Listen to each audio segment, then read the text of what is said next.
Hi, everybody. It is a pleasure to be here, and good morning. I would never thought that I would have been speaking to a crowd like this. I'm sort of new to even being open-minded, so I haven't even had a chance to really find out where I lie philosophically and politically. I'm still on that journey as well.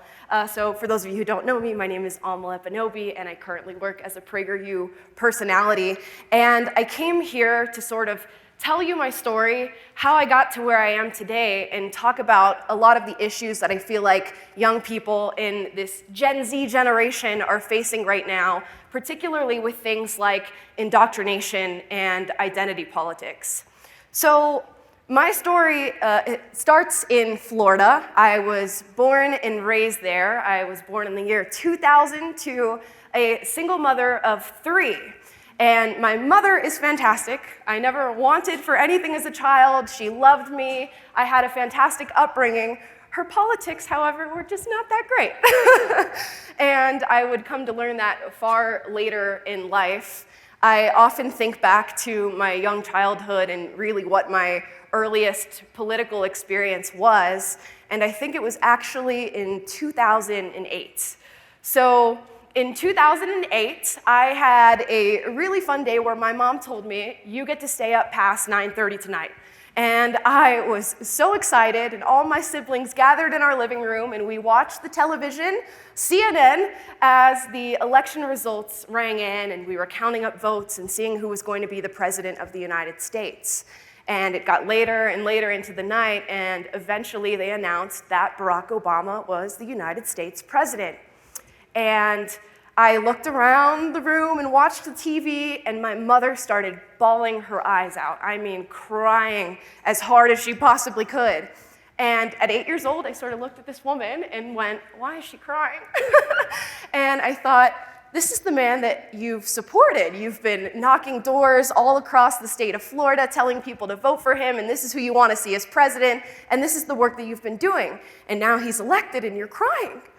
And she gathered me and my siblings, and she said, guys, this is an extremely important day because we now have the first black president of the United States of America. She said, I never thought such a racist, bigoted country could make this happen. And in that moment, I think I realized that one, being black is somehow an important part about who I am as a person, and two, that a lot of people in this country didn't like that about myself. And my mom happens to be a white activist, so I'm hearing it really from the horse's mouth for a lot of my childhood.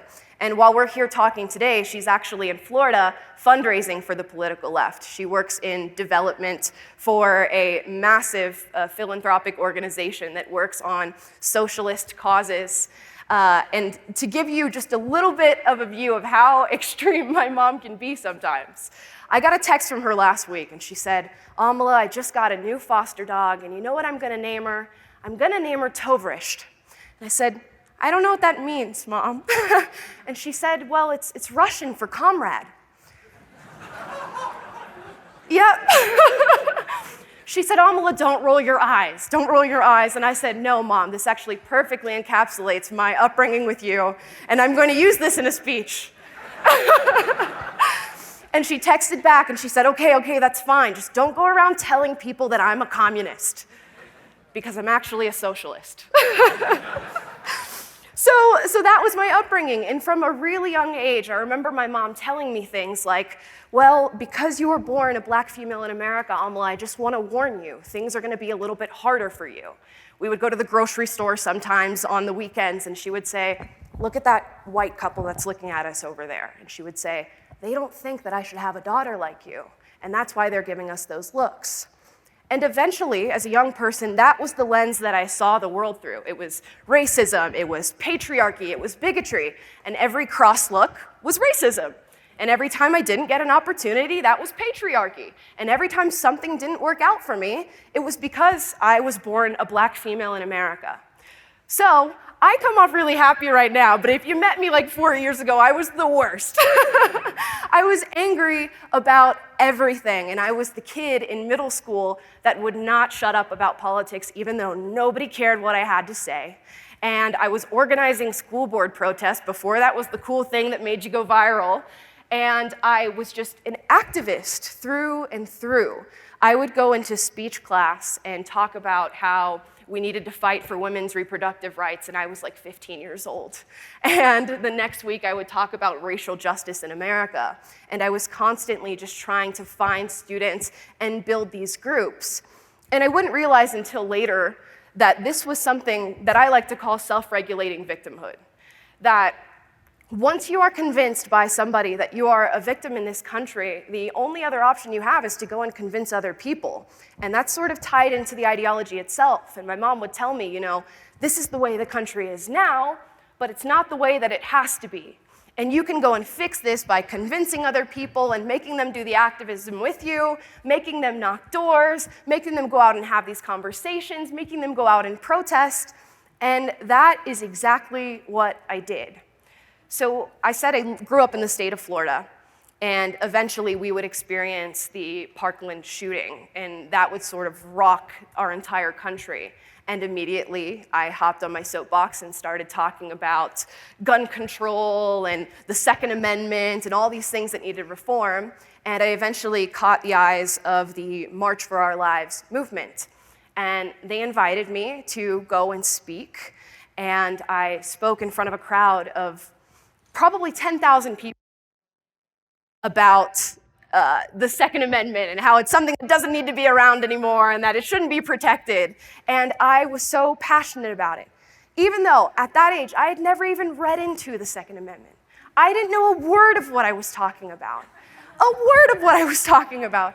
I had simply been giving talking points and heard this stuff throughout my childhood and been told that this was the right thing, that by virtue of being born who I was, this is what I was meant to believe.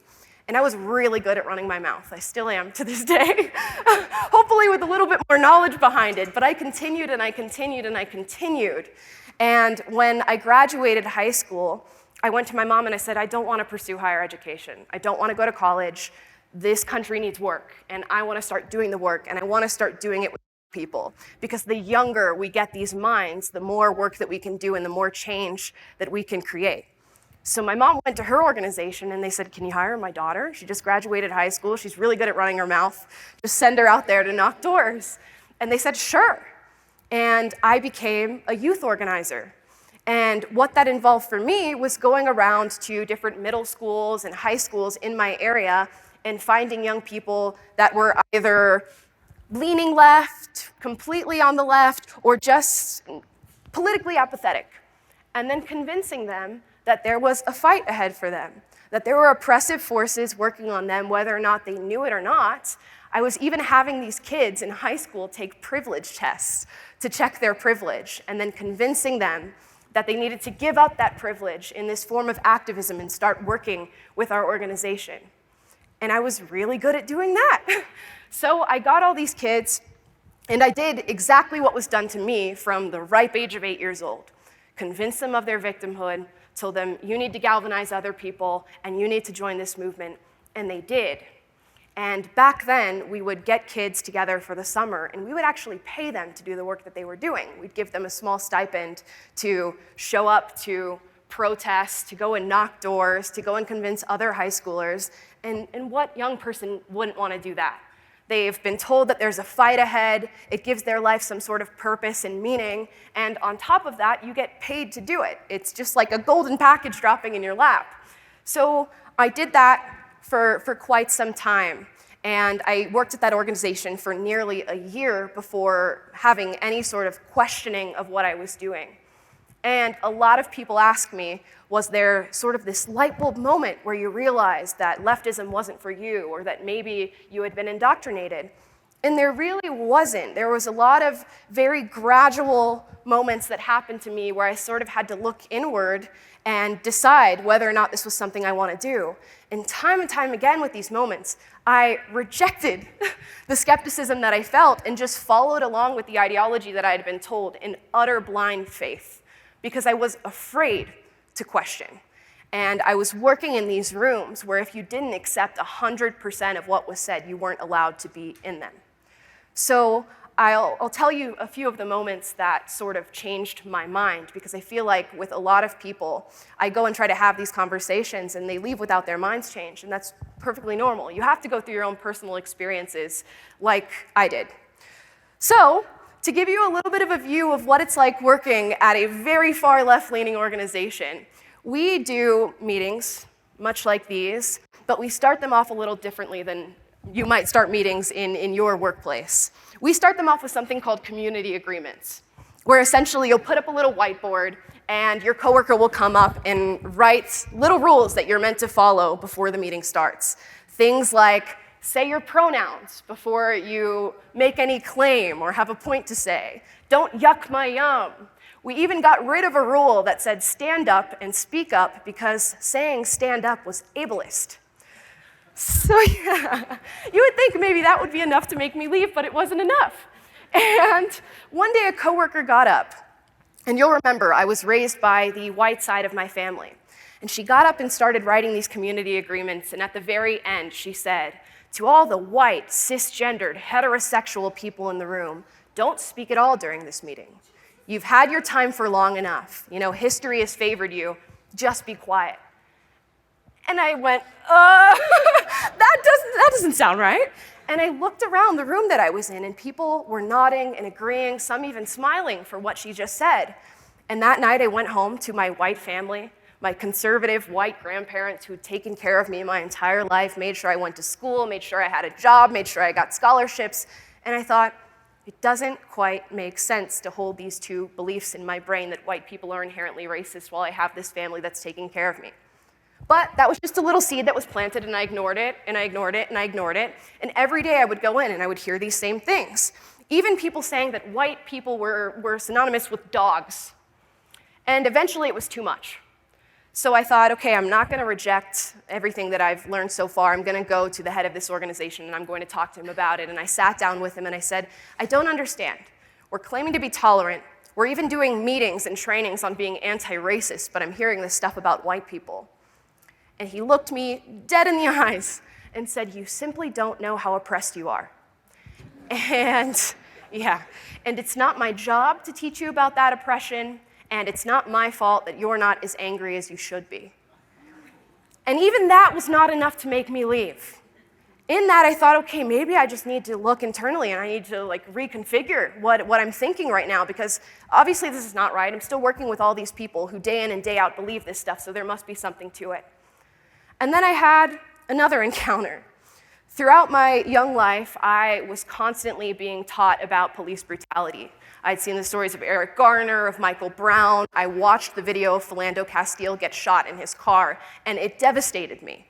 And with that, I've got the narrative that if I was ever pulled over by police, that things could go really wrong for me. And one day, whilst working for this organization, I was driving home, and I got pulled over by a police officer at about 10 o'clock at night. And I have no words to describe the visceral reaction that I had in this moment.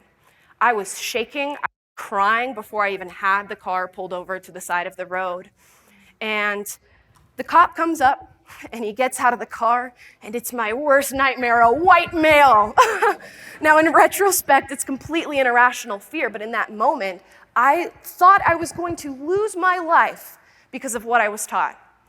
So I turned on my phone camera, because that's what I'd been told to do, make sure if something happens, at least the moment is caught on camera, put my hands on 10 and 2, slowly roll down your window so you don't move too fast. And he came up to the car, and I couldn't even get words out, I was crying so hard. And I think this man recognized what I was going through and maybe knew what the news was painting his occupation to be. And he just took a breath, and he said one of the most important things I've ever heard in my life. And it was simply, ma'am, I'm not here to hurt you. You were driving a little bit too fast. I'm not even going to give you a ticket. Just compose yourself and head home. Yes. Thank you to that man. And I did go home that night, and I thought, wait a minute. Either I just met the one good cop in America, or People have been lying to me.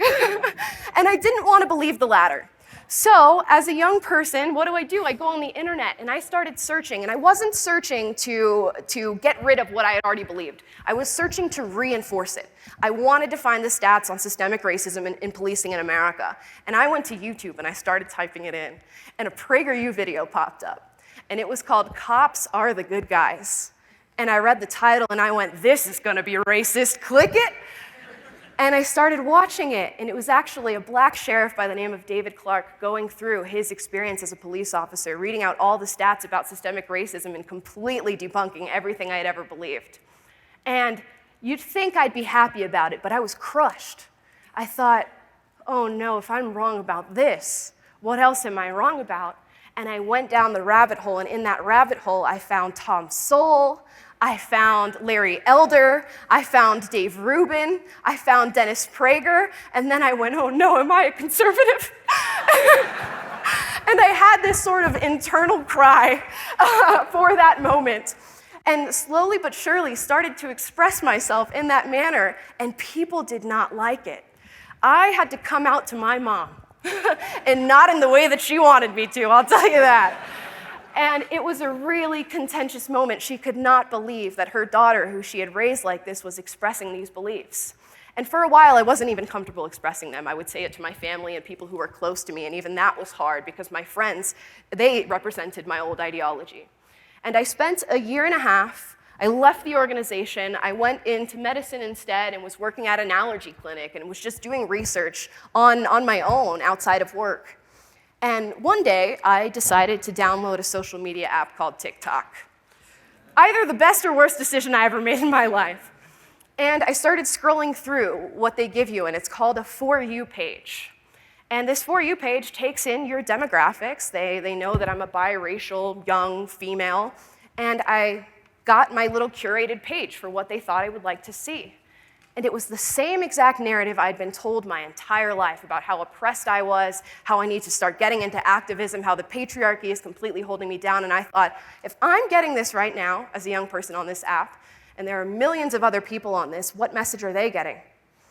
And I thought, okay, I'm gonna take out my iPhone and I'm gonna film a video about how I'm a conservative, and we'll see how that goes over. It didn't go over well. I posted that on the internet and started consistently doing that, and eventually the videos started to go viral. One in particular where I said I do not believe in white privilege got 10 million views. And with that, hundreds of thousands of horrible hate messages calling me a coon and Uncle Tom, a race traitor. I got detailed death threats about how people would like to see me die for expressing this message. And I thought, instead of backing down, clearly this is something that people need to hear, so I'm gonna start doing this more consistently. And I started posting every single day. Thank you.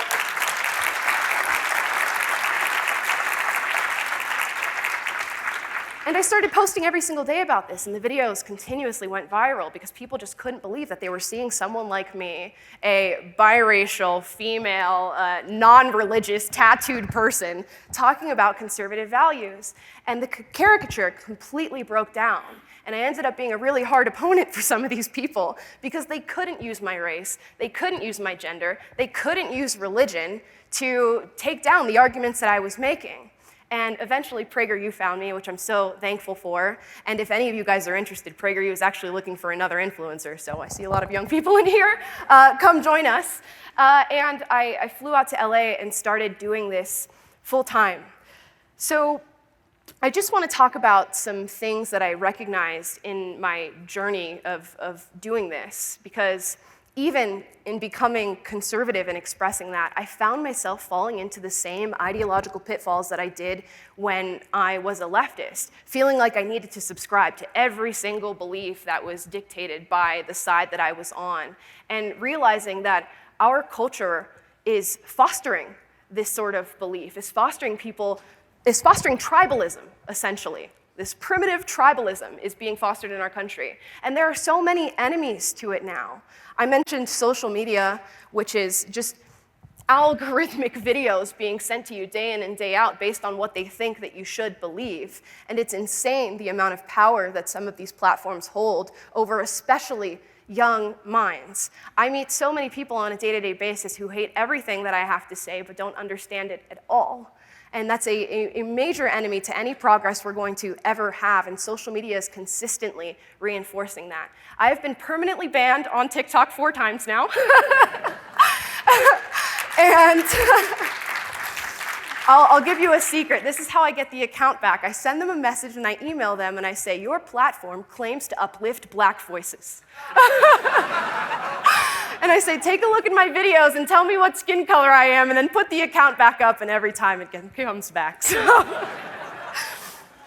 So social media, while giving us this veil of being more connected, is actually creating a smaller and smaller world for each of us. We log into it, and it takes in all our data, it takes in everything that it thinks we like, and it gives us exactly that. It never challenges our views, it never tells us to have skepticism, and this goes for people on both sides. It's just a constant feedback loop of everything you think and everything you like, and nothing to ever challenge it. So that's one of the things that I feel like we need to change. And a lot of people will say, well, just don't be on social media. It's not healthy for you. But while we exclude ourselves from that, an entire generation, millions of young people are on there, and their culture is being shaped by what they're seeing. And that's what they're seeing. And I can only imagine that having millions of people being taught exactly what I was taught as a young person, I turned out to be an activist because of that. What are they going to be? And it seems like if we look at academia, they're all going for sort of that social justice route. And that leads me to academia. We have a major problem there where it's not really fostering free thought anymore, definitely not fostering skepticism. You can't go and have these discussions anymore. I had my first speech at a university, and it was at Winona State University. And I showed up simply to tell my story and to tell people maybe you'd like to check out PragerU if you have any questions about conservative values. And when I showed up, I was met by 40 to 50 protesters right in front of the speech. And I walked up to them, and they had signs that said, PragerU is full of hate speech, and this is white supremacy. I am the face of white supremacy now in America. And I went and approached these students, and I said, hey, I would love to have a discussion with you, either outside of the speech or inside the speech. Let's talk. What are the problems that you have with me right now? And 40 kids stood in silence and said nothing. And one girl walked up and she said, you know, I have plenty of issues with PragerU. You guys hate trans people, and I can prove it. And I said, okay, please prove it. Tell me. She goes, well, I don't have a phone to pull it up and tell you. And I said, somebody get her a phone. She said, my pronouns are they, them. And we never got to the conclusion on what was hateful on PragerU. But where I found that I was able to break barriers with people that disagree with me was talking about my past as a leftist organizer and as an activist. And I sat here for about 40 minutes with these students trying to get through to them, and nothing was working, nothing at all. And eventually I thought, okay, let me show them something, and I'll show you all this today. On my arm is a very embarrassing tattoo. It is a black power fist, and above it, it says speak. And I got it when I was 16 years old. Don't let your 16-year-olds get tattooed.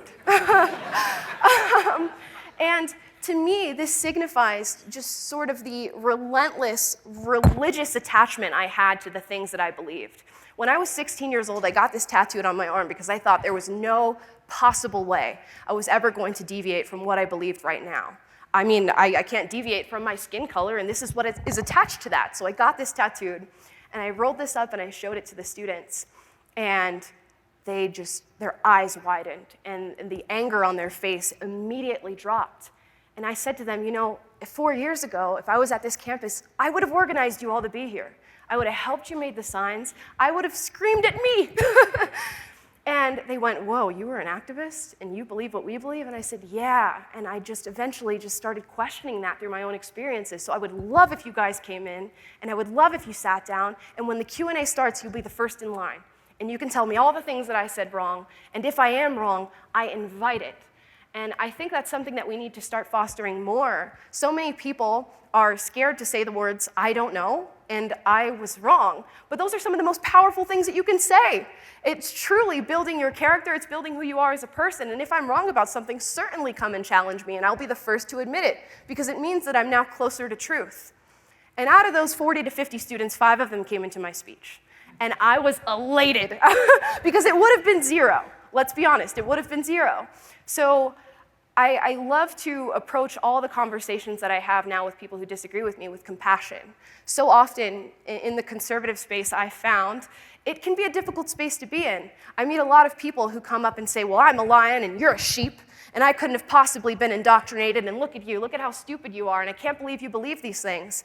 And I approach it and say, I totally understand why you believe these things. With what you're seeing, with what the media puts out to you, with your own experiences, with how the American dream looks like right now, I can see exactly why you would believe something like this and why you would want to be an activist. But can I show you something different? Can I show you something that might make you a little bit happier about the world that we're living in right now? And that is the work that I do. And I would love that to be the conversation that everybody has going forward with people that they disagree with, because I think that's how we are going to start to make change. And I really want that to be the backbone of my message today, is that go out and have conversations with people. My 1-2-second conversation with a cop completely changed my entire life, my entire outlook, and now I'm here standing in front of some of the most intelligent people ever. and this is what I do for a living now. So these are the conversations that we need to be having with people that we disagree with. And if you're not a fan of going out and having those conversations, support the people who are doing it. Dennis Prager says some very brilliant words at the end of all his speeches. He says, you guys can be a fighter, a person who does nothing, or a person who supports the fighters.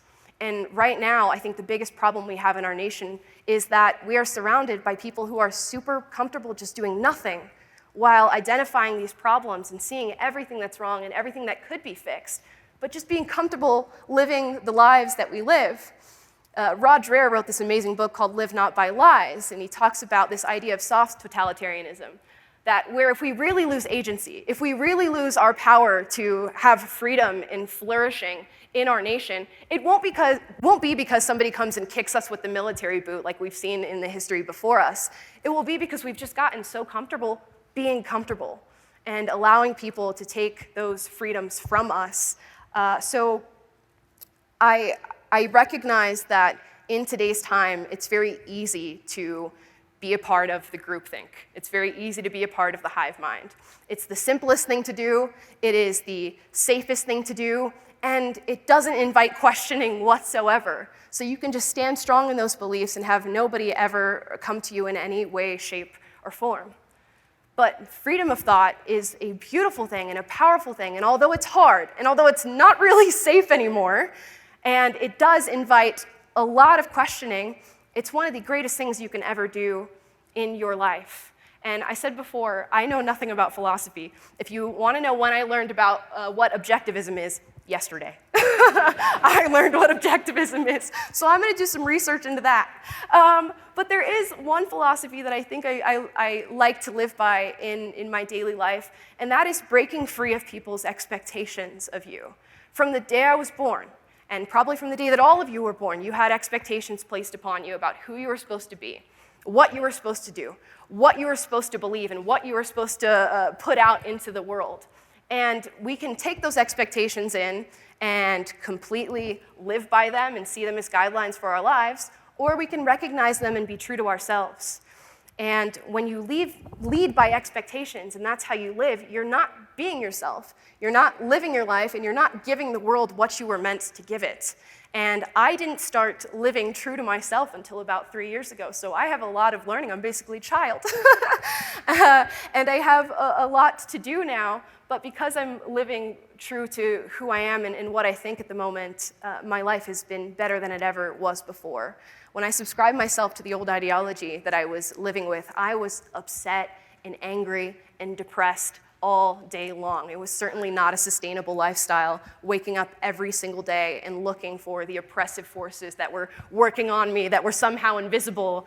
And now I wake up and I look at the lot that I've been giving in my life, and I go, how can I make the best of this? And how can I go and change other people's minds? And if I can go and find one person who's been indoctrinated with what I was indoctrinated with and change their mind, I've done my job for my lifetime. So thank you so much. Thank you. Thank you. Thank you so much. you.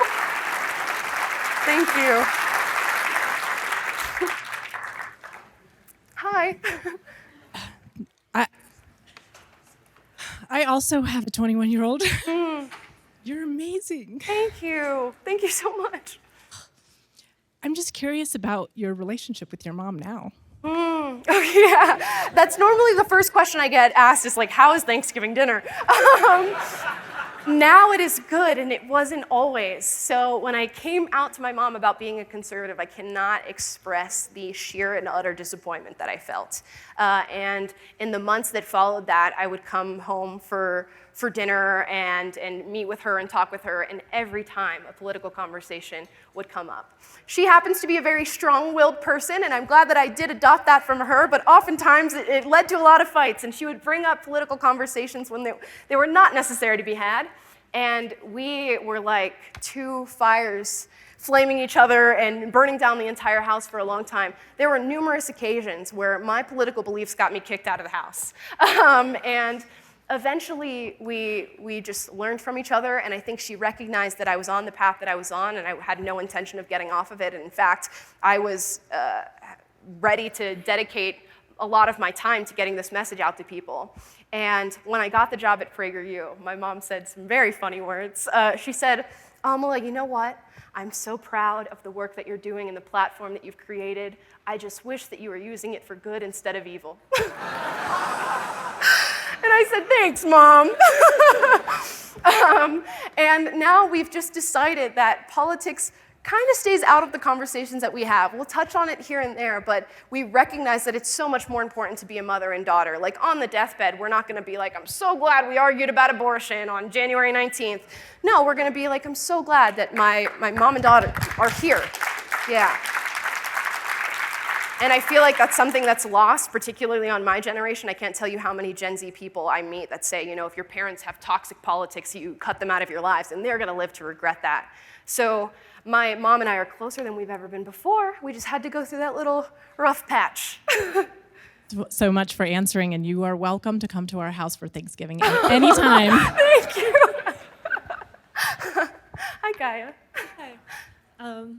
Yeah, thank you for your talk. You're so inspirational. I also used to be a leftist, and I guess my question for you, I'm not 100% out as a non-leftist yet. I live in Boston, which is like very, very liberal and very far left. I have a lot of friends who are leftists and a lot of family members, and so I guess kind of piggybacking off of the last question, how did you deal with or did you face any, or how did you deal with the other like negative responses to you coming out from friends? Did you lose any friends? How did you deal with the hate that you got? Because I'm kind of a little bit afraid of like, oh my gosh, if I come out like as a conservative, how is my life going to change, and how am I going to cope with that, like the psychologicalness of the backlash?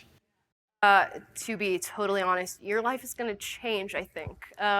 For me, it was a small fear that I had and something that I had sort of accepted because I knew who I was as a leftist. I know that if any of my friends had come to me with beliefs like that, I would have maybe had some things to say, and I might not have associated with them anymore. So I walked into that portion of my life being ready for what the response was going to be. The internet response was really easy to deal with. These are a bunch of people who have no idea who I am. They don't know my life. They don't know how positive I truly am as a person, and they are happy to spew hate at me. So that was really easy to rub off. I had two best friends who I had known since I was a really, really little kid. And I started making these videos on the internet and posting them, and they never even had a discussion with me. They blocked me on everything and never talked to me again. And that was difficult, as you can imagine. And I just sort of accepted and dealt with that. And the people who are truly there for you in those moments are your true friends. And the people who leave after those moments were never truly there for you to begin with. And when I talk about my one piece of philosophy of living your life as your true self, you weren't living your life as your true self with those friends. So they don't actually know you. And then when somebody truly knows you and then they leave, that's a sign that they never should have been there to begin with. So it's something that, thank you. It's something that, while very difficult to deal with, because that was just a pattern that you're used to, that person being in your life, it's something that should have happened. And I think the sooner you do it, the better off you will be. And I will say, I talk a lot about the hate that I get for doing what I do. The support is unbelievable. The people who come out of the woodworks and go, you know what, thank you so much for admitting what you just admitted and saying what you say. And the friends that I have gained from doing this and having this be my job, unbelievable. Lifetime friends, would be there at the drop of a hat if I needed anything from them. So you gain so much more than what you lose. Thank you. You're welcome. Hi. Hi, Amala. My name is Hannah. Thank you for speaking with us today. Of course. So one thing that you touched on is something that helped you was talking about your past. And I'd love to give you an analogy for my personal experiences. I'm an ex-Muslim. And the thing is with Islam, even when I talk about my past, even when I give the identity points of being a woman of color, daughter of immigrants, gay, all of that, it doesn't even work because there's such a security blanket over talking about Islam, over talking about the human rights violations that happen within Islamic theocracies. So my question is, what do we do when talking about your past doesn't work? My understanding is you're not going to change everyone's mind. You know, it's like not one person can help everyone, but everyone can help someone type of thing. I never approach conversations anymore with the intent of changing anybody's minds. I approach conversations actually, not even with expressing myself, but with understanding other people. Dave Rubin has this great quote, and he says, you know, when I was a leftist, I wanted to control the world. And that's what they want to do. They want to come and tell you to conform to everything that it is that they believe. Even if you don't actually believe it, we want you to conform. And he said, now that I'm on the other side of things, or at least a free thinker, I just want to understand the world. So when I talk to people, especially those who disagree with me, I just simply want to understand why they disagree with me. And when you approach people with that compassion, and they understand that that's your only goal, they're more open to your ideas, I find. Now, that's not going to work for everybody. And for the people it doesn't work for, I guess it wasn't meant to work for those people. And when you approach a conversation and it doesn't end in them changing their minds or them wanting to listen to you, you know, that's just another drop in the bucket. And I imagine throughout your life and throughout telling your story, which I can only imagine is an extremely powerful one, you will find one person who is truly touched by that. And that is all that you'll ever need. Thank you. You're welcome. I know speakers 3 times your age who are less engaging and less effective, so congratulations. And thank you. Thank you. The one thing you said that's jumped out to me more than any other was being angry all the time. And there's a large and growing segment of young people on the left who seem driven by pure rage. And undoubtedly, some of those people are lost causes, but I'm reluctant to come to the conclusion that all of them are. So what helped you start to kind of slowly be less angry and more open to change? I think the backbone of what made me be less angry was realizing that things are not pitted against me. When you are working against an enemy constantly, and especially one that oftentimes you can't see, which I should have figured that out way sooner. I grew up in a really rural, small, conservative, religious, and mostly white town. So according to my mother, that was the hotbed of systemic racism. And I graduated high school valedictorian, yet was still completely dedicated to the idea of systemic racism and activism, which blows my mind. But truly what made me realize that I could be happy and fulfilled in the life that I was leading was recognizing that people were not out to get me. Now, how you convince people of that is really, really difficult, like anything else in the world. It's probably one of the most difficult things to convince somebody of. But more so than ever, I think it's just leading your life in that positive manner, and they will see that. And I tell people who believe this, particularly people of color, it's a hard thing to do, but tomorrow when you wake up, go through your day and try to take off that lens and try to just lead your life as if you were a white person, because that's the narrative that they believe. Lead your life as if you were white, have that sort of confidence, don't have that fear within you, and by the end of the day, when you make it to your bed and you put your head on your pillow, realize that that's the way you could have been leading your life this entire time. And whether or not people take that advice, I don't know. But when they do, they'll find, oh my gosh, I could be dedicating my time to things that are so much more beneficial to me. from the objectivist standpoint, right, I could be dedicating it to my happiness. Is that right?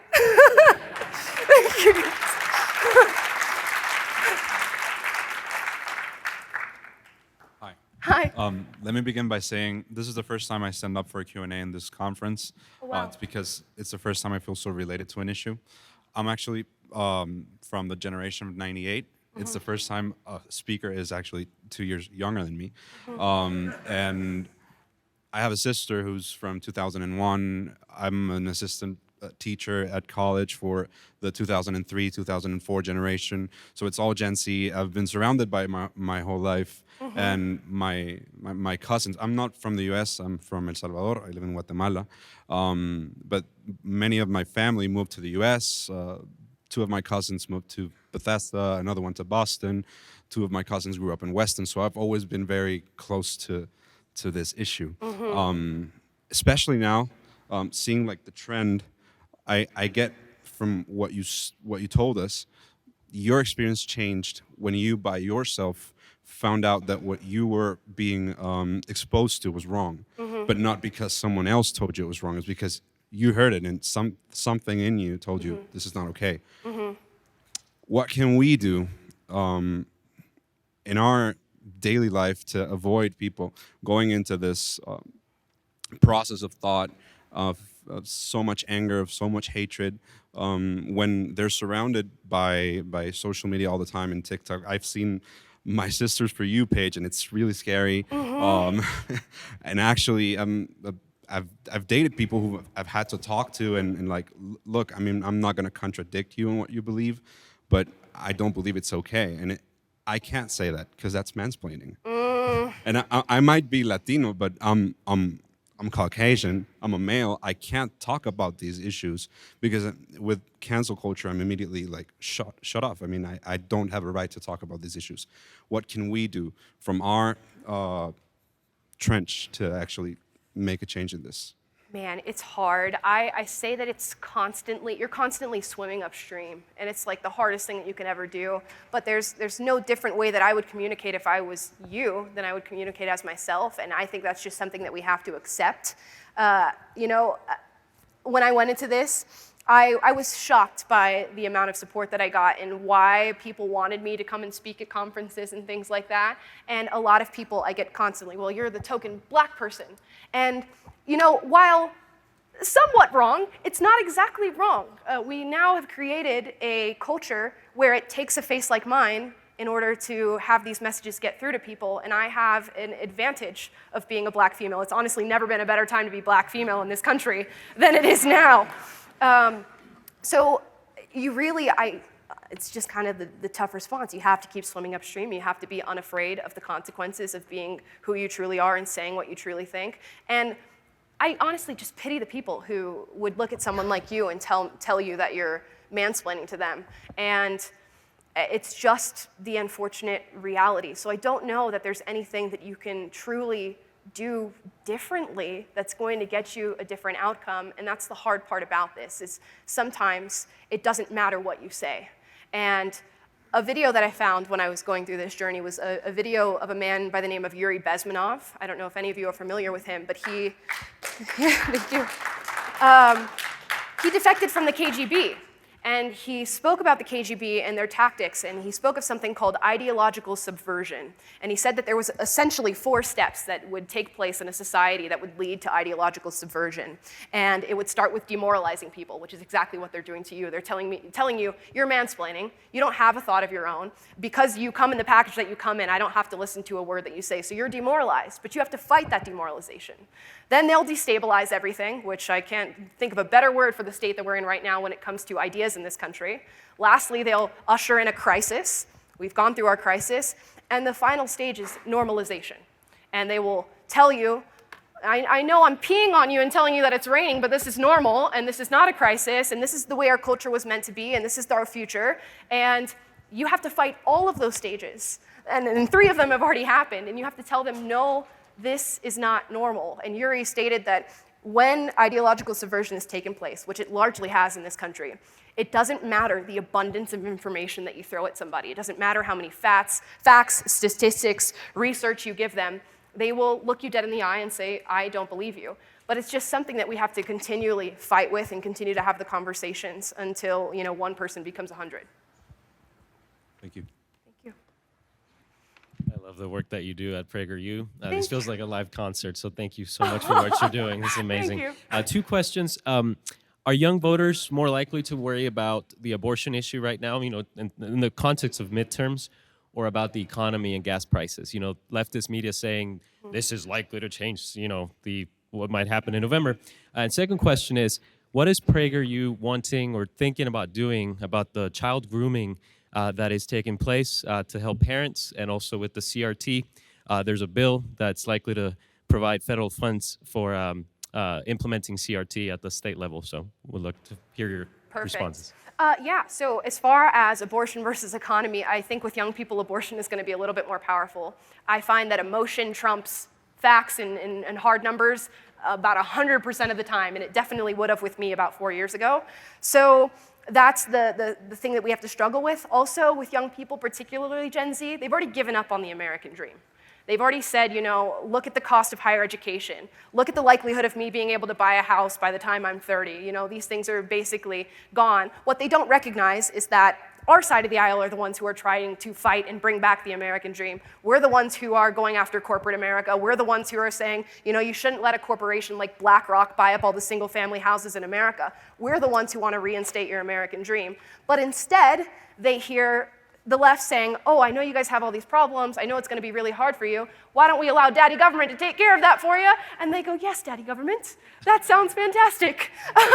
So unfortunately, abortion, which is an emotional issue, is, I think, going to be a lot more powerful with Gen Z. As far as the second question, PragerU, our main priority with all of these issues is education. You can't fight something that you're not educated on. So we are constantly making videos about what critical race theory looks like, what gender theory looks like in schools, and trying to galvanize parents against this and say, you can truly make this issue change. And while a lot of people are looking up at people like Joe Biden, really look at your local government, look at your school board, and see if that's what they're teaching to your children. We also have PragerU Kids, which if you are a parent in here who is struggling with your kids' education, we are putting out pro-American history, pro-science education for kids K through 12, and nothing political in it at all. We're not telling kids to be a conservative. We're simply saying, here's the true history of everything, here's the true science of everything, and giving an alternative for parents who are facing this. I unfortunately think the school system is something that's not going to be able to be relied on in the future if things do not change, which is why we're seeing a lot of parents just take their kids out and either go to private schools or homeschooling, and that might just be our future if we don't change anything. I'm a big advocate for school choice at the moment, and thank you. I think it's wild that these schools just get to rely on the money from the government, and parents and students don't have a say in what their education looks like. So I think that definitely needs to change. Thank you. You're awesome. Thank you. Okay. Hi. My first question is, what do you think the potential is for a young person today to achieve their dreams in today's world as an American? And my second question is, what are your thoughts, and I hate to put you on the spot, what are your thoughts on regulating the social media because you are on social media yourself? Social media, you said? Okay. Yeah, I'll answer the second question first. I often struggle with my place on social media. I kind of have the view that social media is not healthy, regardless of what form you take it in, and I struggle with it day in and day out when making these videos, and have decided for the moment now that if I can put out a good message on it, it's worth doing. So that's where I'm at with that. My kids, my future kids, will not be on social media for a very long time, as long as I can keep them from it. And when they do enter the realm of social media, I hope it's with the knowledge of just how evil it can be, and hopefully with the knowledge that they should be using it for something more powerful than they could be using, the time outside of their phone. And for me, I approach social media with, is there something better that I could be doing right now? And if there is, let me put this down, and I'm gonna go and do that thing. So it's largely for work, but I can imagine that there's a lot of people that don't view it that way. I see like 2-year-olds now who are head down in tablets, which is insane to me and blows my mind. It would never be how I raise my kids. But we also allow people to do whatever it is that they'd like. So I don't think it's up to us really regulating it, except on an individual level and within your own families. As far as the American dream for young people right now, I still think it exists. I don't think it's dead. It's maybe not in the form that we were sold in school about, the white picket fence and all of that, but I still think it's there, and we're in an age of technology and innovation that is completely unprecedented for humankind. So who knows what human flourishing is going to look like in even 2 years from now, let alone 10 to 20 when our next generations are growing up. So I have no idea. I will make no predictions about what the American dream is going to look like, because I don't know what tomorrow is going to look like. Hi. I know we are running out of time, but my name is Thales. I am a coordinator for UJL. I would like just to speak very quickly. We are trying to spread messages of freedom in universities in Brazil. So if you guys would like to follow us, it's just UJL on Instagram to know about this. So now to my question. You said that the social media now, like TikTok, they hold a lot of power in their hands. And like I see that there is beginning a movement of alternative social media, like Rumble, which is like YouTube, but like with more ideas pro-liberty, and also Getter, which is kind of like Twitter, but like with more open-minded true freedom and pro-freedom in there too. And I would like to know if you think that this alternative social media is a solution to this problem, this whole like social media with all this power, or if you think they have so much power right now that this alone won't be enough to like fight their influence. So I would like to know your thoughts on that, and thank you so much for your presentation. Thank you.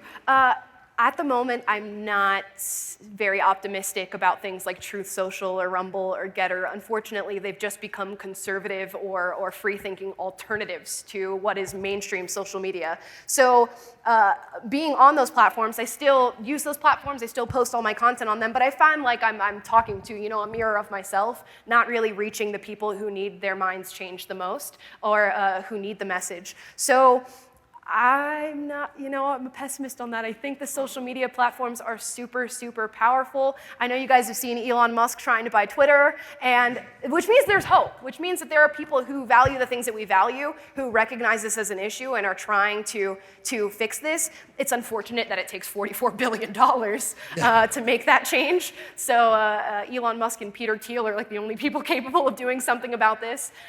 So for now, I'm very pessimistic, but I think at the very heart of it, wokeism is not sustainable. And it has so many contradictions that if you just take 1 second to look at them, you will find them. And more now, I'm hearing young people who are reaching out to me and going, you know what, I believed all those things that you used to believe. And then I saw that one video you made about, X. And now I'm recognizing it everywhere and I'm seeing it everywhere. So that's why I really put an importance on us being on these horrible social media platforms, because you'd never know who you're going to reach. And even if it's somebody who's drawn to you by hatred, those people can have their minds changed as well. Thank you so much. Hi, in your journey to getting where you are today, the major point for me was when you're in that meeting and how that individual stood up and said anyone who is white and cisgender should stay down. And you basically said how that was a red flag to you, and how that was just one moment in all these other incremental bits that you kept on downing and questioning. I wanted to ask, since there was like 40 people in that room, do you think there were like others are also having those incremental moments of ignoring, but so downing and questioning, but they were keeping it quiet? Or do you think they were just straight up like doubling down, firm believer in the cause and never had a moment of doubt, or rarely had one? Yeah, I honestly, I don't. All those people who were in that room are still working for that organization today. So I think I was just the one who maybe caught that and got out of it. And I can imagine through my own experience that everybody who's at that organization has had their own moments of doubt and feeling like maybe they're not doing the right thing. But what is so powerful about that particular sect of ideology is that when you have those doubts, they just double down on you and they bring you back in and they say, if you want to be a part of this, you have to agree with everything. And what is strong about that is, there are probably numerous things that I can look back at the political left and go, yeah, I can see the validity in that. I can see why somebody would agree with that. And then they go, well, you better agree with all the rest. So those small moments of doubt are often not enough, and you have to go through something really powerful and striking to truly question where you are. And not only that, when I was working for them, it was not commonplace to even look up people who disagreed with us. Now, as a conservative and working for PragerU, what I do day in and day out, I wake up every morning and I read the news and I go and read it on like CNN, MSNBC, ABC News to see what the opposite side is saying and trying to debunk those arguments. I never did that working for the left. I barely read leftist arguments on the things that I was working on because I just had my talking points and I knew what to say. So until they start fostering the idea of knowing your enemy and understanding their beliefs, I don't think there will truly be room for questioning anything. I think do we have time for one more maybe? One more? Hi, thank you for the amazing talk. There's just something I really want your take on. Oh. So I'm in charge of a free speech related student society, and we host a bit of controversial speakers and ideas. And I try to convince a lot of the progressive students to check us out, saying exactly what you said. Mm-hmm. So come challenge, come even confront that person you think is a fascist. Please, this is literally what our society does. And they say, if you even talk to fascists, if you even give them the chance to speak to you, look you in the eye, you're giving them control of the narrative or the power to indoctrinate you, which is understandable because it is paranoia. But how would you respond to this? It's hard. I mean, it's a strong word to say cult, but that is cultish language. Like cults would put their community together and not allow people to go outside. And they would say to you, if you even step outside of this barrier, you run the risk of completely losing all of the relationships you have here. And they will shun you, and they will ostracize you, and they'll even tell you, your brain will be completely altered by leaving the space that you're in right now. How do you fight something like that? I don't know. And like I said, where I found the most success is just saying, I completely understand. Because they often couple that with saying they don't understand you, they don't want to understand you, they just want to control your brain. And I walk up and go, no, I want to understand why you believe what you believe. Please tell me. And if you approach it like that, maybe it makes you a little less scary. I say I don't start my conversations with people who disagree with me with statements anymore. I never make a statement. It's always a question. Always a question. What do you believe about this? What is your view of what life is? What is your view of what the American dream is? And that is just a soft way to approach somebody.